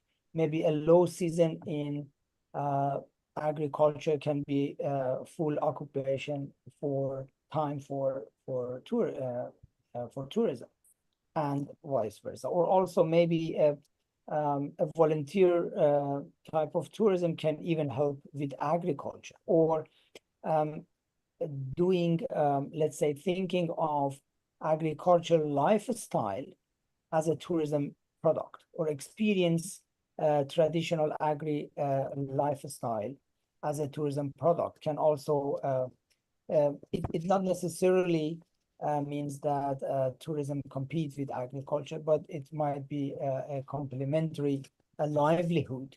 That is something that we in agritourism usually see in different countries.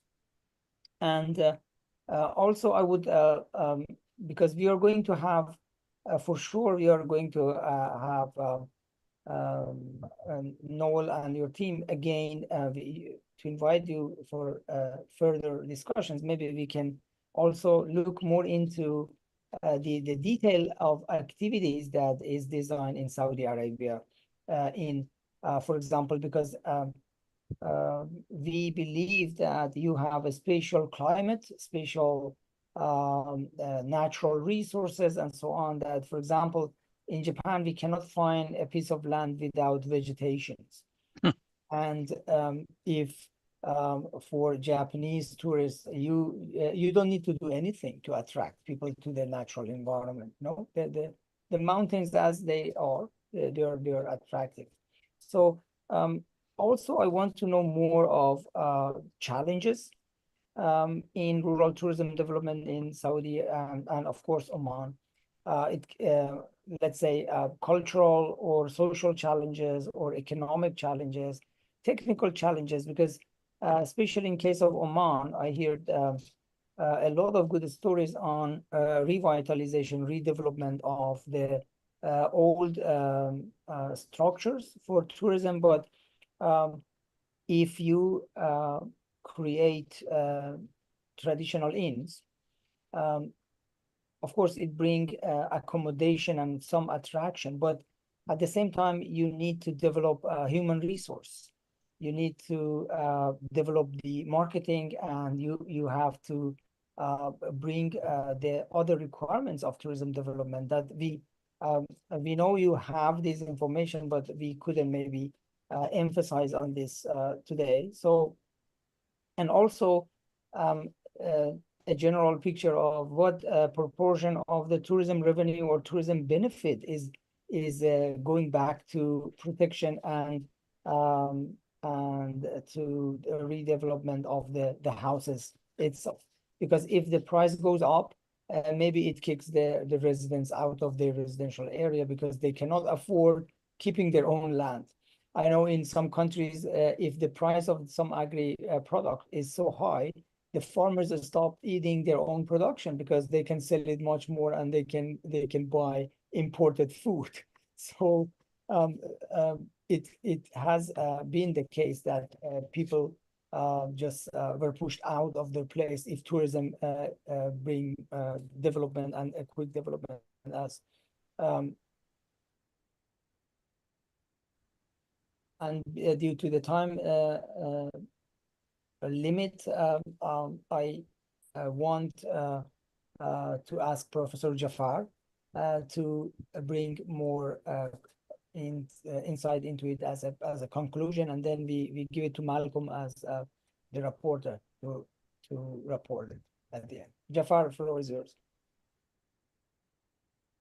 Yes, thank you very much. It has been a long session, a very informative session of 4 case studies of cultural heritage development in the face of tourism. I really found all of them informative. They were cases of tradition and continuity. They were the cases of innovation, change, and transformation. Cases of heritage, antiquity, authenticity versus modernity and commercialization. We saw all of that in action in the case studies in the various forms. So the thing that came to my mind is William Shakespeare's famous saying, which I paraphrased, to change or not to change. That's the question.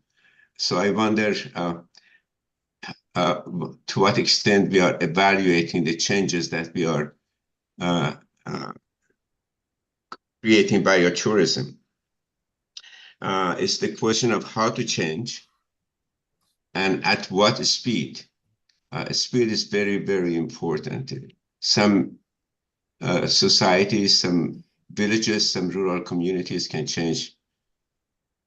take change in a faster speed, and some of them cannot absorb it. And we have to be aware of that. For me, it's always the case of why do we do tourism in rural communities, in small communities, in heritage communities? Well, we do it for the residents to stay there, to have a better life, happiness. But do we measure the happiness annually? So I want to leave a recommendation with you that annually you measure the sentiment of local people towards tourism and how this is changing. I know very few communities that do that. We always assume that the community is happy with change and transformation. But have we really asked them? And do we ask them repeatedly every year? And if we do that every year, we see the sentiment is going either in the right direction or the wrong direction. If it is going the wrong direction, then what measures do we have to introduce in order to improve the per capita happiness of the community to whom we have given tourism as a means of modernity, life change, and the like.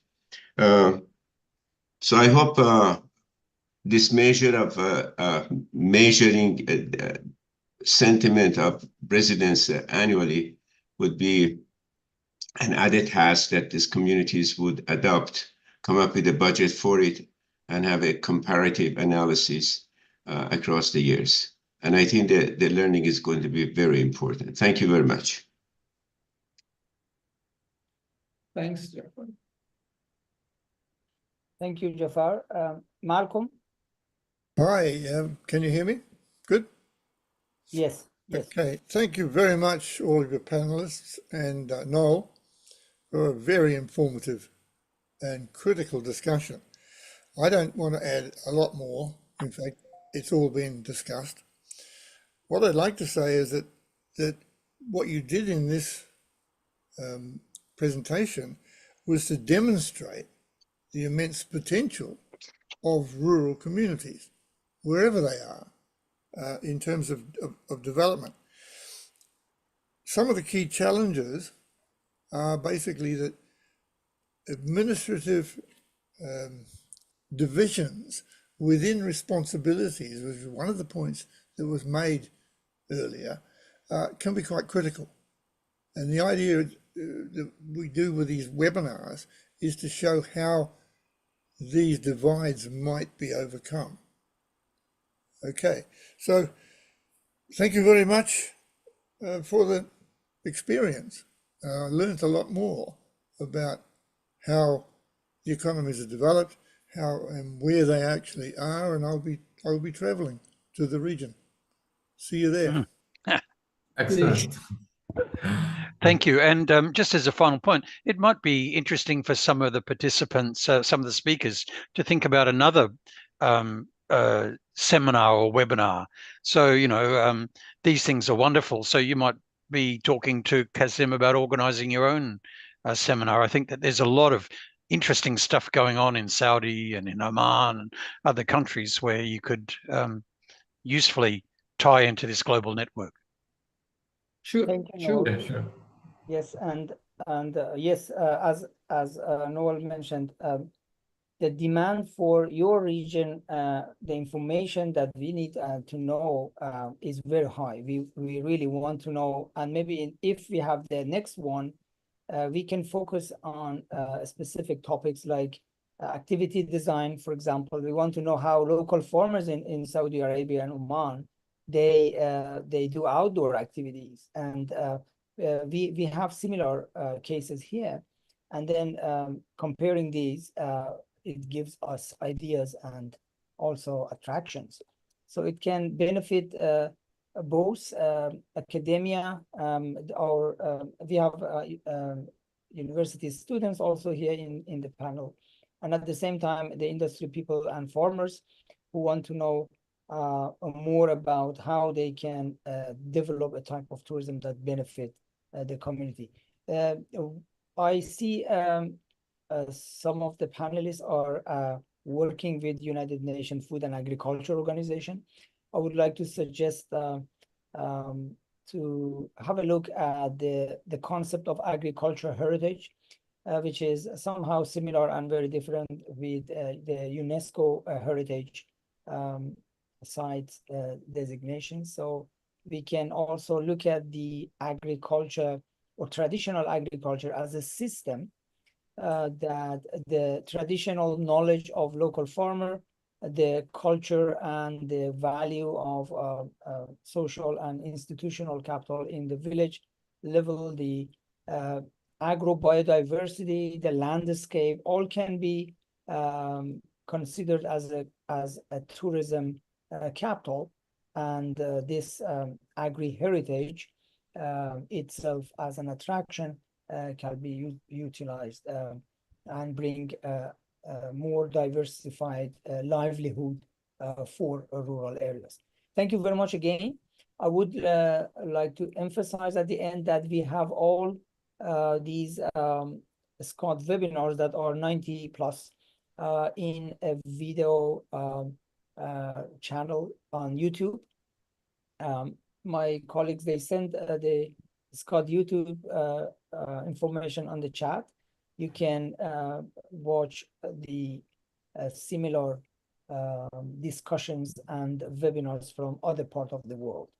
And we are very happy to have you today, and we are more happy to be with you again with the next webinar about from your countries.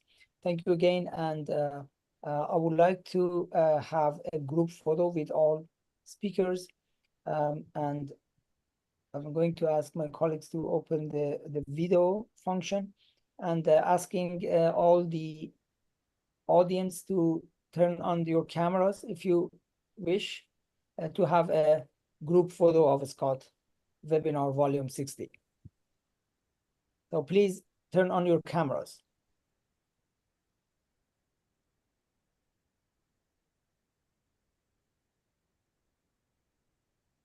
Yes, I can see new faces. Perfect. Great. Look at all these handsome people. Yes, all we need is your big smiles, and we are going to have the group photo in 3 seconds, 3, 2, and 1. Thank you very much. Good morning, good evening, and good midnight to all of you. Thank you very much.